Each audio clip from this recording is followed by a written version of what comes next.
ရက်ကွက်ကြီးဆက်တဲ့ရေငယ်လို့ပြောလိုက်တာနဲ့ပတ်ဝန်းကျင်ကောင်းပြီးတော့အေးစေးအနာအပန်းဖြေနေထိုင်တဲ့လူများဦးနေတာကိုတွေ့ရပါတယ်။အဲဒီရက်ကွက်ကြီးဆက်တဲ့ထင်မှာမန္တလေးလာရှိုးလမ်းမိုင်းနဲ့နီးပြီးတော့ပြင်းရင်းစတိုင်တိဆောက်ထားတဲ့တိုက်လှလိုက်သလုံးနဲ့ကျွန်တော်မိတ်ဆက်ပေးပါမယ်။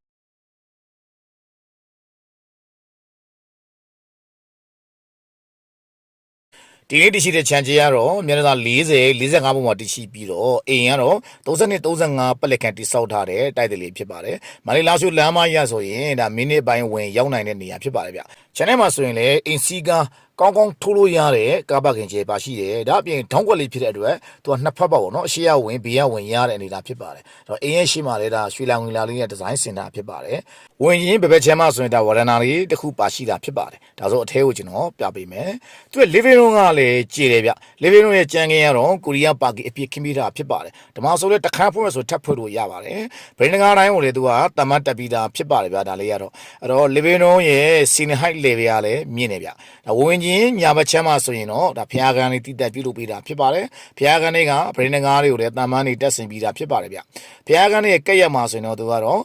ယူကန်ပေါ့နော်ယူကန်တခန်းပါဝင်တာဖြစ်ပါတယ်အခန်းတိုင်းကဗရင်းမောက်တိုင်းကိုလေသူကတမန်နေတက်ပြီးတာဖြစ်ပါတယ်ယူကန်လေးဒီဘက်မှာဆိုရင်တော့ဓမင်းစားမိဘူးကန်ပြုလို့ရတဲ့အခန်းတခန်းပါရှိသေးတယ်ဗျဒါမှတော့မိဘူးခုံဘီစင်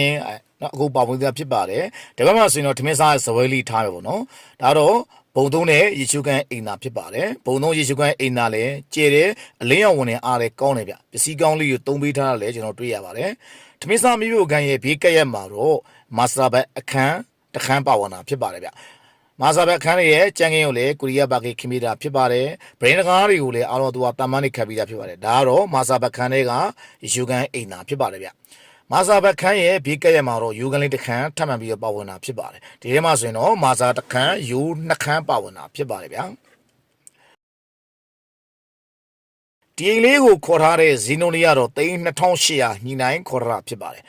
ဒီလေးကိုစိတ်ဝင်စားရင်တော့ကျွန်တော်ရဲ့ဖုန်းနံပါတ်ဖြစ်တဲ့4335254833ကလည်းအသေးစိတ်မြင်မြန်စုံစမ်းနိုင်ပါတယ်ခင်ဗျာပြိုးနေမှာရှိတဲ့အိမ်ချမ်းများရောင်းဝယ်လိုပါလည်းဆက်သွယ်မြင်မြန်နိုင်ပါတယ်ခင်ဗျာ